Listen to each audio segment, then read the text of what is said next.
Well, thank you for joining me for this conversation. GirlWritesWhat. I very much appreciate you being here. You're welcome. I'm glad to be here. Yeah, I think it's interesting to be able to get a perspective on, say, men going their own way from someone who is A, not a man, and B, not a man going his or her own way. So uh, I appreciate that. Well, there you And go. having said that, we launch into the first question. Um, How did you first become acquainted with the concept of men going their own way or men going their own way? I mean, I know you have uncles that are effectively men who've gone their own way. Your son is leaning, your eldest son is leaning that direction. So could you tell us a bit about that, maybe? Well, my uncles are an unusual case. They did eventually get married, but Oh, okay. they didn't even start looking or thinking about it or dating or anything until they hit their 30s. They just did not have the time or the patience or anything like that to even bother with women. And then it was pretty much the first woman that they really liked. They married and they stayed married. My son is he's just about as interested in girls as my uncles were at that age, which is to say, not particularly interested on any kind of like practical level. He's definitely straight, but he just sees them as more bother than they're worth, at least at the age of 18, 19, right? So, but as far as being introduced to the idea of men who go their own way, I'm not even sure when I heard the that term.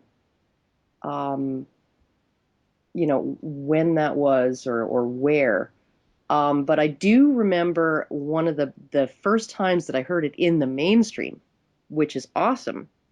My mom is she listens to conservative talk radio, and they had done one of her favorite commentators had done a radio show about why aren't men manning up or something like that. And somebody, a man going his own way, had written this big long manifesto, and it was, it started out with, why aren't men manning up? Here's a question: what's in it for us? Right? Oh, yeah. And then a big long diatribe, just scathing diatribe about men's position in the scheme of things right now. And then he signed it, we are MGTOW, men going their own way, right? And get used to us or something like that, right? And the guy, this conservative radio show host, um, read that on the air. Mm. And the phone calls poured in, and people agreeing, with just about everything the guy said, and it got a really good conversation started. So I mean, I thought that that would be How interesting. long ago was this? This was about 8 months or a year ago, Okay. and it was on a cable news network here in Canada. So yeah. Yeah, I mean, I first became acquainted with it maybe about 2 years ago. Of course, there are older manifestations of it that predate the internet, but I do have the feeling it's becoming more mainstream. I don't know if you know him, Benson. He is a man going his own way. He's made a Yes. video and he talked about, I guess, consciously going your own way, and just a lot of, and well, basically, for lack of a better word, the marriage strike, right? Guys who are effectively men who've gone their own way, but they don't call themselves that. They might not even know about it. Which kind of Yeah. leads me to my other question. I mean, what, in your opinion, is the distinction between traditional bachelorhood and a man who says, "I'm going my own way"? Where do you see the distinction there? Well, I think you look at someone like Nikola Tesla, who he didn't consider himself just a bachelor. He says, with bachelors, you've always left it open to question, right? That if and when I find the right woman, I'm going to, change my ways and settle down and all of that. And he basically said that modern women, and this is back in God, the 1920s or something, modern women could not live up to the women that he had always pedestalized, and so he had always felt unworthy of the women, the traditional women, and and therefore would not get married. And then now there's these modern women, and he says, I wouldn't touch them with a 10-foot pole, kind of thing, right? So, but I think that as far as far as the differences between bachelorhood and, one is just, I don't feel like getting married. And the other is sort of a conscious, almost, it's an acknowledgement of, the politics of gender. It's an acknowledgement of, how the system actually works. It's not just it a man going his own way might actually want to get married. I mean, he might actually feel deep inside that he Yeah, wants to get I married. think I think a lot of men go in their own way. I mean, they're in different boats, you know. There's some who are just I know myself, I just have no interest at all, period. I mean, never say never, but I mean it's about as likely as me becoming a multi-billionaire, put it that way, which is very unlikely.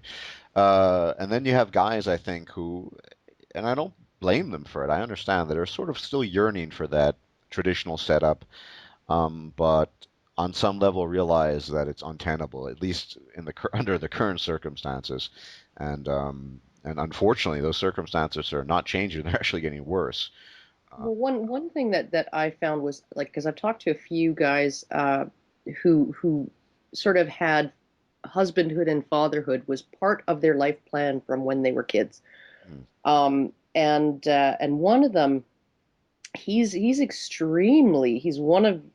effective in his MRA stuff, but he's extremely angry because he told me, he said, even when I was a little kid, right, I didn't know what I wanted to do for a living, right? I never dreamed of being an astronaut or a race car. I wanted to be a husband and father. I wanted to have a family. That was, and whatever job I had to do or education I had to get there, that was the means to the end of having a wife and a family.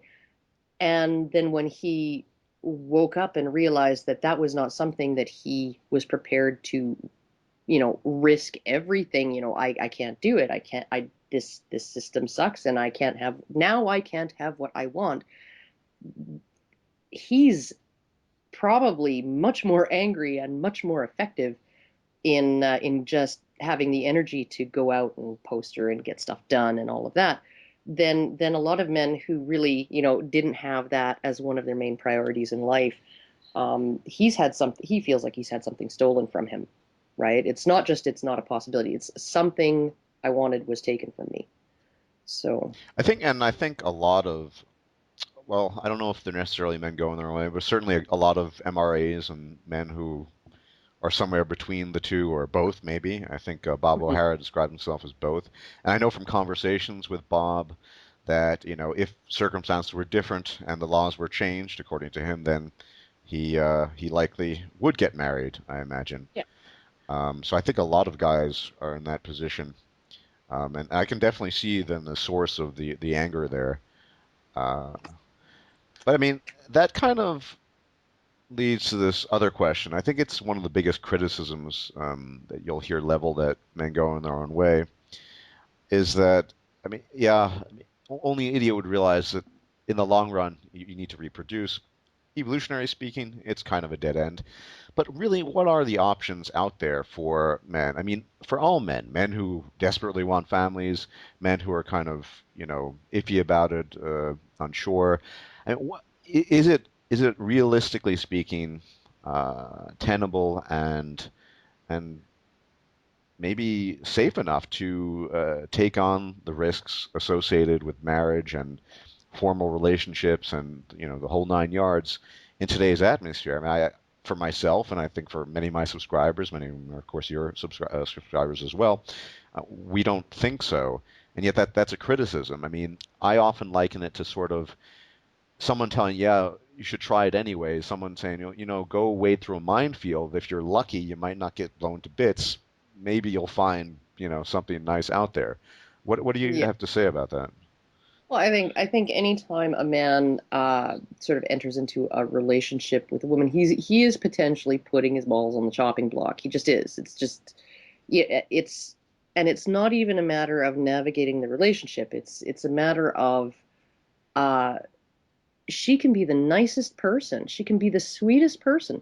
Um, of course, everybody's on their best behavior during courtship, right? And and of course, you've got all of these initial feelings, during that stage as well that are kind of fogging you to your potential partner's imperfections. Um, but even in a marriage, even after all of that has worn off, she can be a wonderful, pleasant person, wife, totally fair in her dealings with everyone until the marriage ends. And it's amazing how you can see a woman who you would never think, even not just as a husband, but as her parents would never have thought she would behave this way. Her best friend would never have thought she would behave this way. In vindictive, just I wish he'd go crawl into a hole and die so I wouldn't have to make that 5 minutes of awkward conversation with him every weekend when he picks up the kids. Just the absolute need that some women have to completely sever themselves from their ex. And when you have kids, that means severing your kids from your ex as well. And I don't know whether that's just that these particular women who do this are disordered, or that they show that there's any signs that they show beforehand. I think it might actually just be a female reaction, one of many different ones, but a female reaction to ending a relationship may just be, I want to cut all those ties and move on to the next guy, and I can't do that if he's hanging around wanting to see the kids. Yeah, I mean, it's somewhat. I guess the risk of going off on a tangent. We've talked about this before. The fact that women typically recover a lot more quickly than men do in both Yes. post relationships and post marriage. Um, one of the reasons I believe you cited, and I think that's quite likely, is the fact that women, most women have sex on tap, assuming they're reasonably attractive, not too old, and so they can reestablish the bonding chemicals a lot more quickly. And one thing that, and I'm adding this, I remember in the talk you gave in Edmonton in the cold garage, or I think it was, you're wearing a coat, and you made a statement I thought that really hit the nail on the head. You said, and I'm paraphrasing here, men are taught to put all their eggs in one basket, Hmm. and women most of the time they're married, they retain their female friends, their familial connections. Men are told guy friends, forget about them. Family, we're moving away from them anyway. All you got as a guy then is, of course, your wife who, dumps you, divorces you, and then your kids that you may or may not see anymore. Yeah. Um, and I mean, surely that plays into this desire to completely cut off all ties as well. I mean, the fact that a woman is much more in a position to do so because depending on Yeah. her age and her looks, she has access to new partners. I mean, I know for a fact, as you well know, I mean, at least not in marriage, but certainly in relationships, it's often the case when a woman breaks up, she has someone basically lined up to go Yes. to right after them. That's why you see a week or two later, she's already, smooching with some new guy who's her new Yeah. boyfriend. Yeah. Um, No, it's as the saying goes, it's like monkeys, they don't let go of the one branch till they got the other one in their hand, right? yeah, And that I think that's just sort of a normal behavior with just tied to femaleness, is that because there's security in a relationship, even if it's a shitty one, right? And so you don't want to let go of the old relationship until you have a new one lined up. And men, I think, biologically, inherently, and also culturally, are much more expected to be independent, to be able to just, be the lone wolf or whatever. And so they don't feel like they have to have a new relationship all ready for them, right? The soft landing. If they break up with somebody, it's usually just because they can't be with that person anymore, and they haven't prepared anything.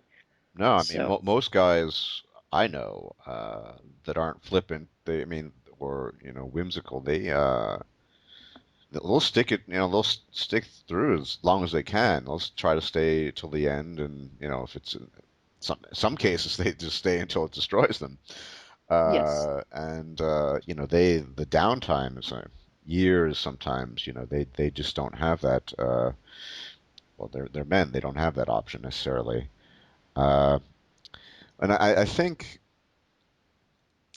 talking about this, we've often discussed, particularly in private discussions, that just next question basically, how important it is to understand, as you once said, we're fucking cavemen, Stardust. No, I mean, I love that, and I'm in complete agreement that I've said similar things. Basically, we're running on hardware and software that probably is at best, dated sometime in the Pleistocene. yeah, And but most of us are running around modernity thinking that's not the case. And most of us, we have our iPhones, our fancy internet, everything's electronic, everything's mechanized, and so we don't think that we're still there in the past, 20,000 years yeah. ago, but we actually are. Um, so maybe you could comment a bit on that. Well, I keep getting reminded of Greg Layden.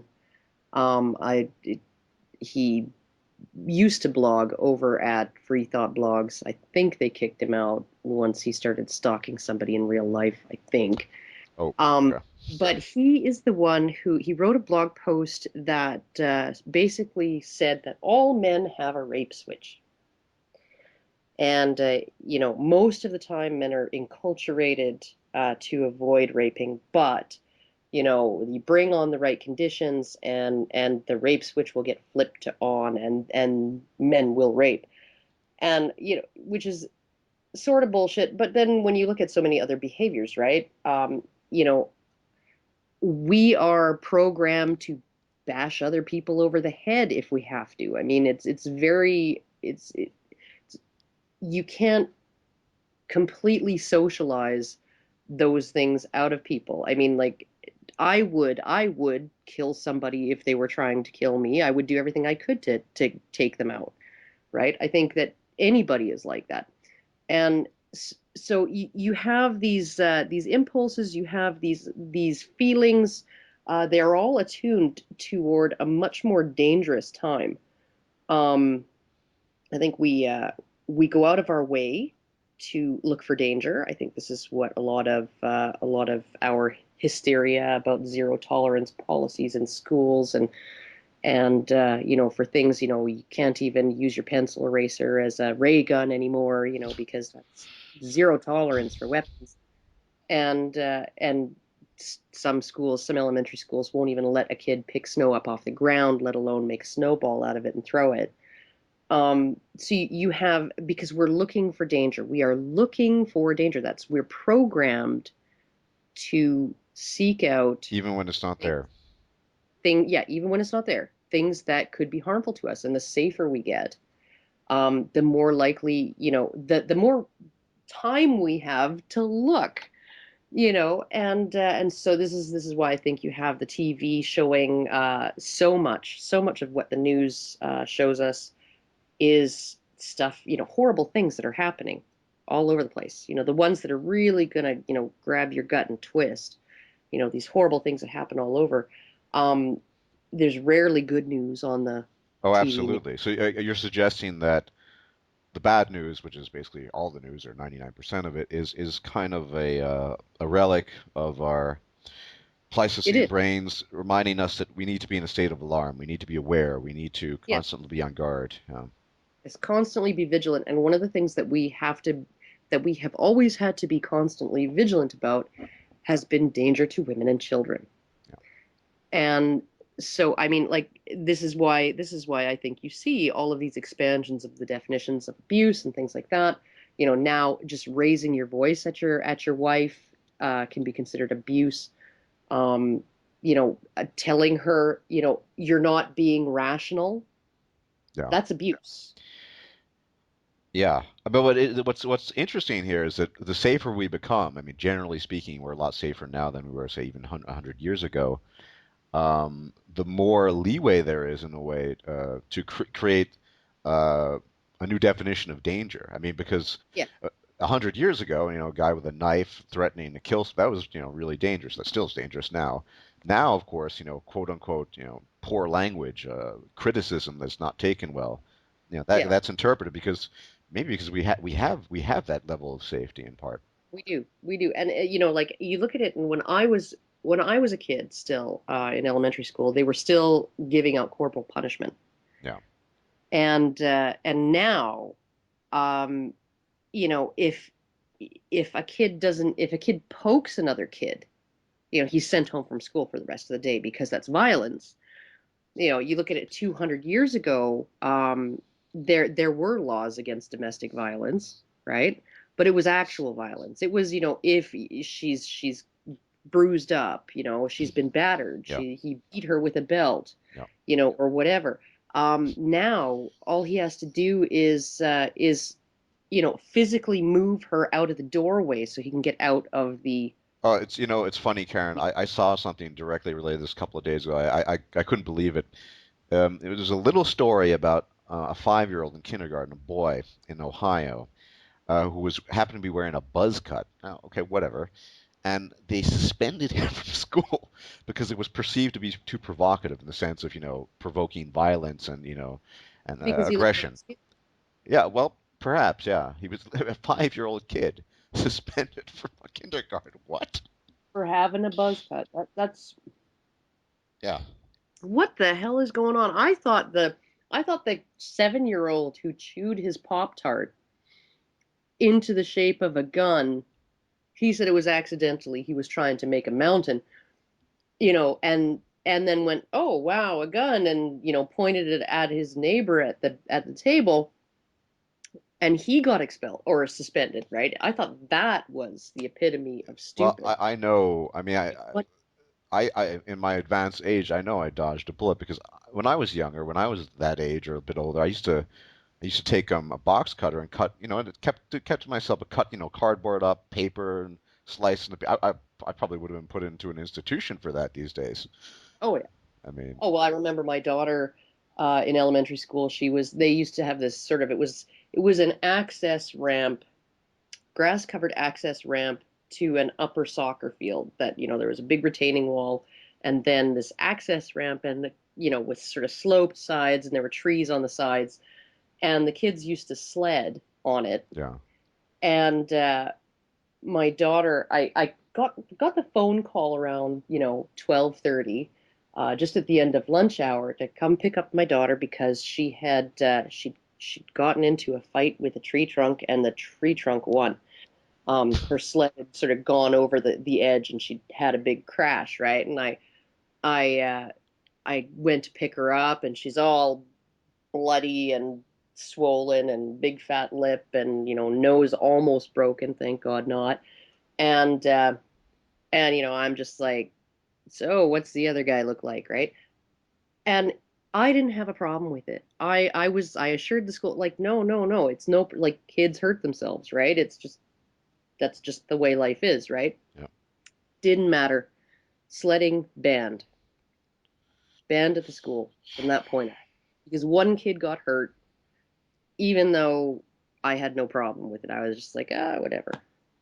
yeah. And this within a span. I was still a child for most of the '80s. This within a span of what, a 2.5 decades. This is incredible. Yeah. And not to mention that boys are put on these dangerous psychiatric drugs. I mean, these so-called serotonin uptake inhibitors that we don't really understand precisely, and we understand how they work, but not all the dimensions are, and it's certainly not in youth. Yeah. And when guys are put on all kinds of medications, I know guys that had permanent damage because of that.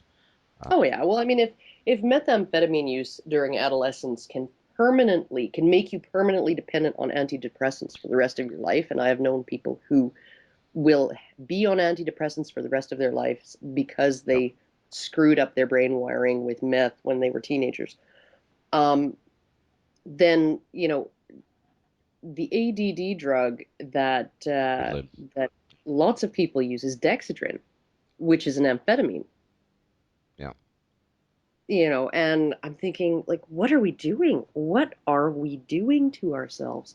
And just to what? Just to be a little more organized or pay attention? I mean, there is a line. There is a line where you sort of ask yourself, okay, so if I have the choice between putting my child who's extremely severely attention deficit, right, on a medication, or he's going to go through his entire childhood feeling like he's a failure, right?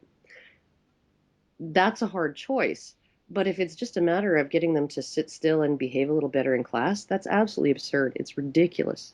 Yeah, but things have I've just been noticing when I play video games a lot. Most of the people I play with are 20 years younger than I am. I just hear Mhm. these stories. I Yeah. mean, public schools in the United States, for example, they sound like mini prisons in part, mostly for boys.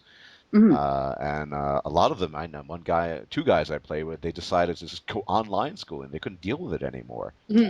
For example, one guy, is diabetic and has other problems, so he needs to leave the classroom every now and then. Teacher said, "No, that's disruptive. You're leaving too often."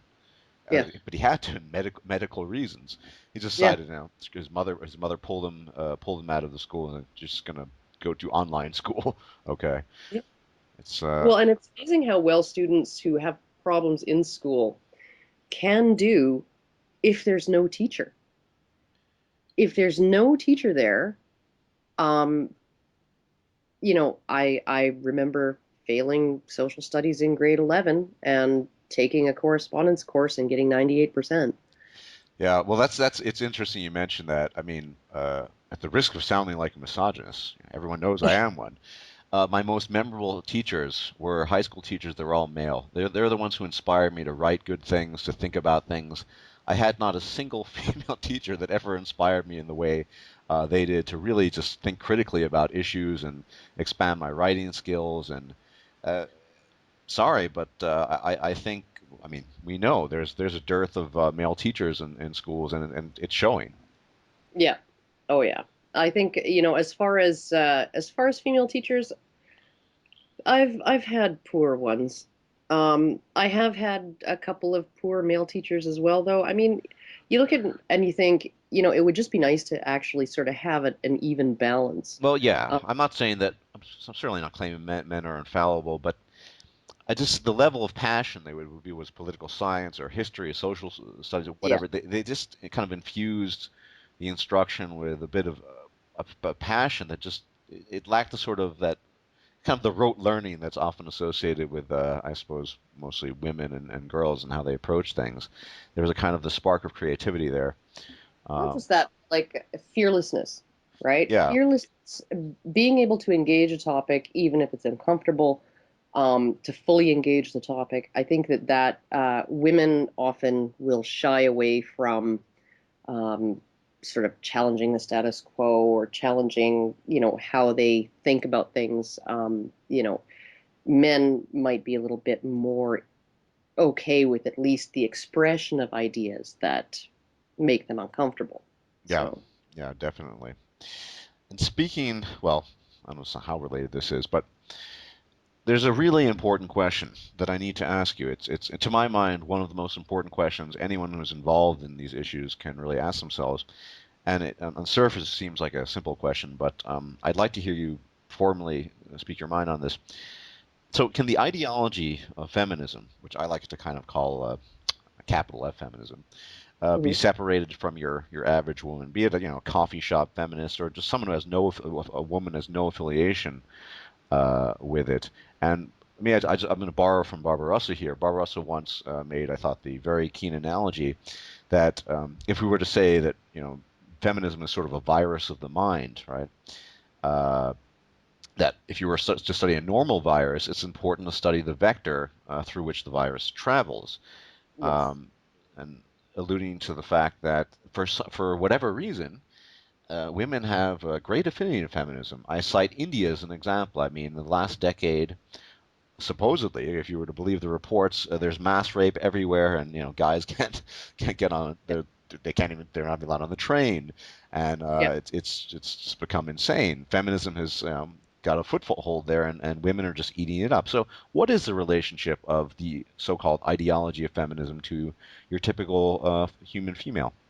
Well, as far as ideology, like the sort of the structural model, right, of patriarchy theory and all of those things, I think that most feminists, most sort of small f feminists, and most women don't really have any idea about how that works. Hmm. What I find to be women seem to be particularly vulnerable to specific aspects of the theory. You are in danger. You are uniquely harmed. You are harmed because you're a woman. The whole thing with the segregated trains in India, I just find that just bizarre because that may be feminism, but it's it's just the burqa, Hmm. right? I mean, there's no difference in the segregation um, of you know, Except that allegedly women are except choosing it that themselves. yes, women in the case of the trains in India, women are the ones with the upper hand. Women are the ones who are dictating. When men say, you only travel on this car because you're a woman, right? How dare you tell me what to do, right?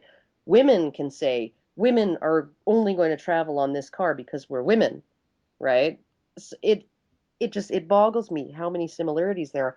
But it seems to be anything that puts power in women's hands, power over men, all of those aspects of feminism, sort of all of the goodies that women get, all of the cookies that they get because of politicized ideological feminism, um, all of those appeal to women, right? Like women don't like the idea of Simone de Beauvoir saying women should not be allowed the choice to stay home and raise their children because if they have that choice, too many will take it, right?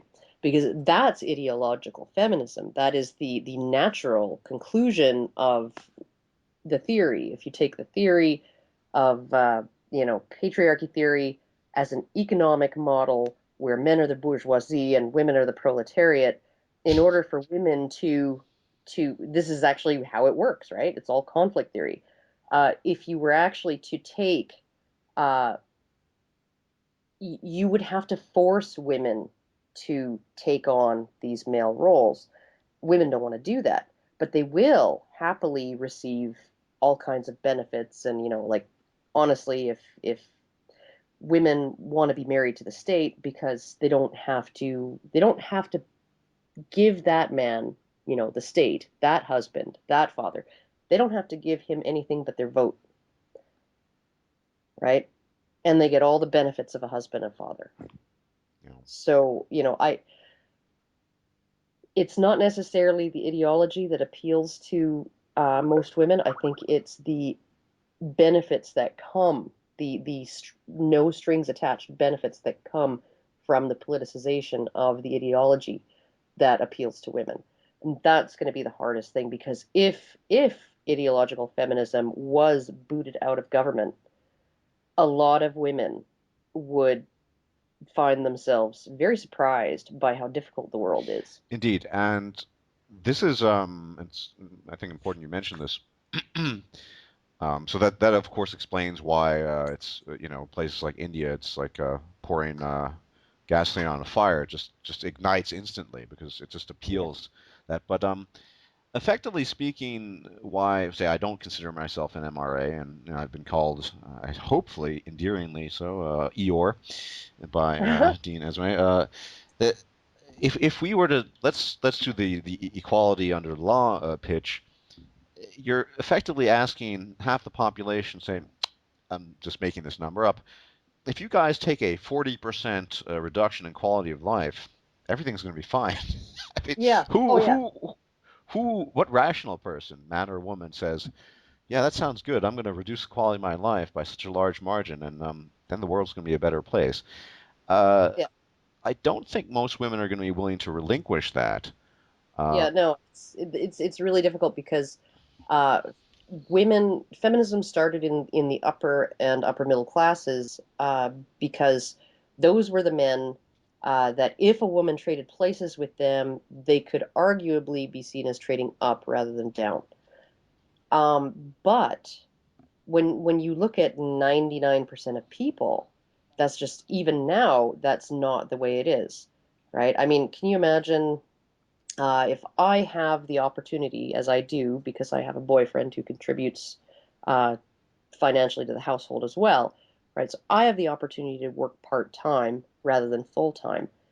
Now, let's just say that that choice was taken away, and now I'm working full-time because I have to, because I have no choice, like most men, right? That doesn't appeal to me. It really doesn't. yeah, I mean that exactly. I mean, I think women. Or or how about this? How about this if the rules suddenly changed, and not only did I have to work full time, I had to work a full time job and a part time job because my boyfriend decided that he wanted to only work part time. Blasphemy. You know, especially if he kept the house as big a disaster as I do, I would be very unhappy. Yeah.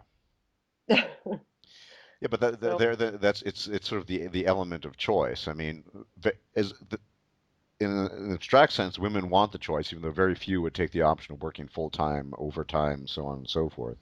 yeah. Um, Well, they want all the economic benefits of being equal to men, but they don't want to put in the hours. They don't want to choose jobs that they hate. yeah, So be it, many. be it be it normal job, or as you know from man woman myths videos with regards to tennis, they get the same salary for doing less work. I know, yeah, it's crazy, and so, but that's equal. It's equal.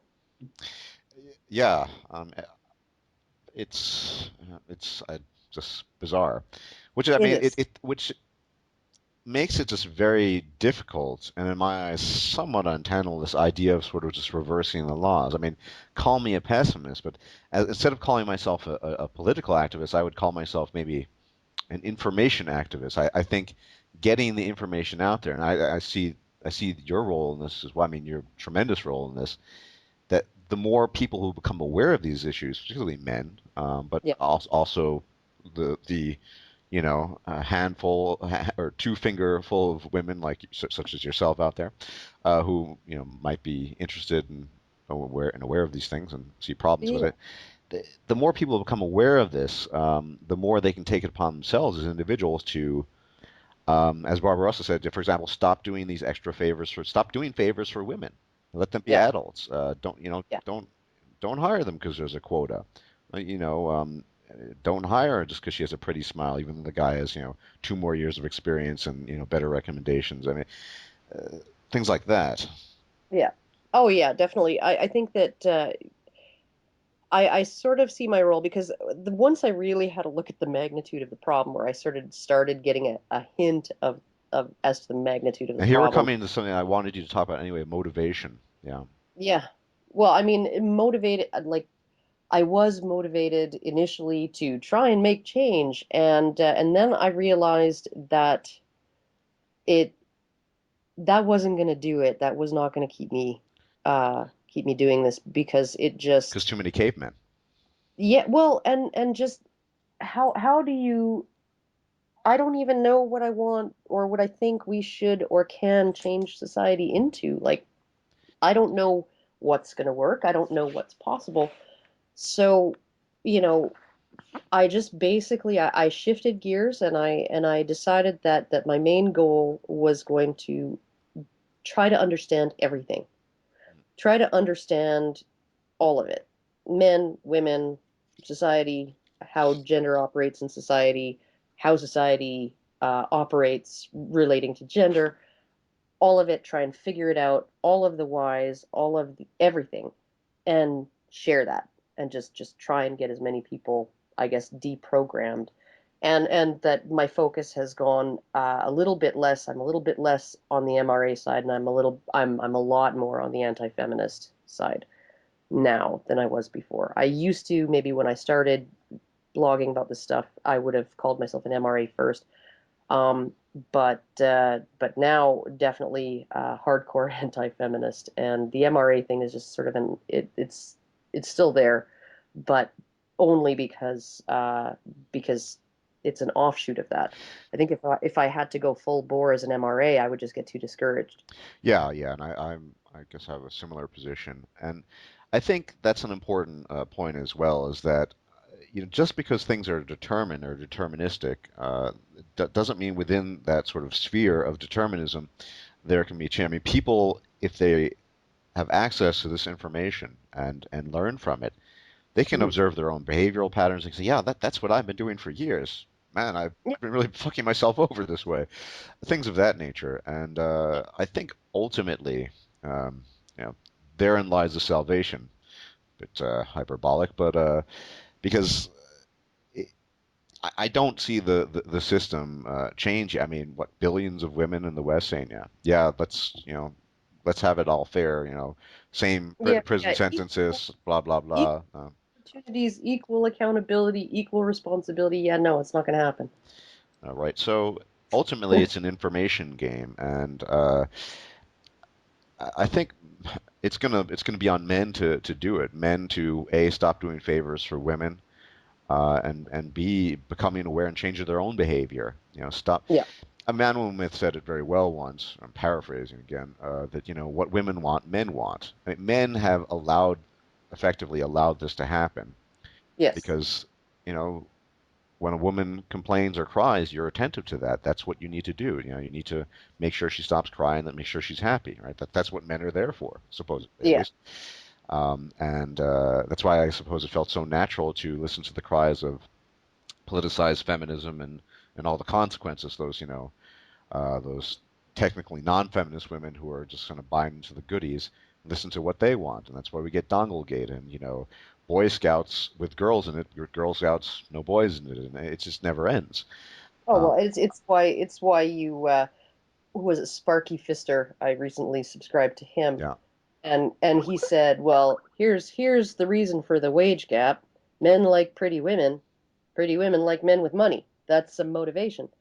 And I think women need to realize that because they've always had this idea that the more status I have as a woman, right? So economic and political and class and all of this stuff, right? The higher value mate I can have. not how it works. That only works if you're not measuring your status against men, because the moment, once you outcompete the men, once you're earning more than all the men in your circle, once you have higher status than all the men, who's who's above you? Who do you want? Because women still, they will want men who earn as much or more than they do, who have jobs that are as prestigious as theirs are, and so once you have 50% of politicians and CEOs and corporate boards and doctors and lawyers and all of these prestigious jobs, once half or more of them are women, women are going to be boned as far as finding somebody that they want to be with. Yeah, So, absolutely. Well, I don't want to take up much more of your time, so I'm going yeah, to I got a kid coming home for lunch in about 5 minutes anyway, so yeah. So let me thank you very much for discussing this with me, and it's been a great pleasure to have you here, and maybe we can do it sometime in the future again.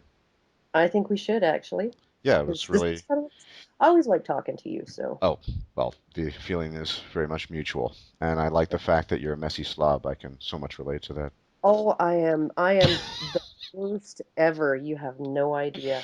You're not worse than I am, Karen. There's no one All right, worse than. take a picture, send it to me. All I right, will take a you're. picture. I will send it to you. I'll consider that bet. I'll All right. consider that. Okay. Okay.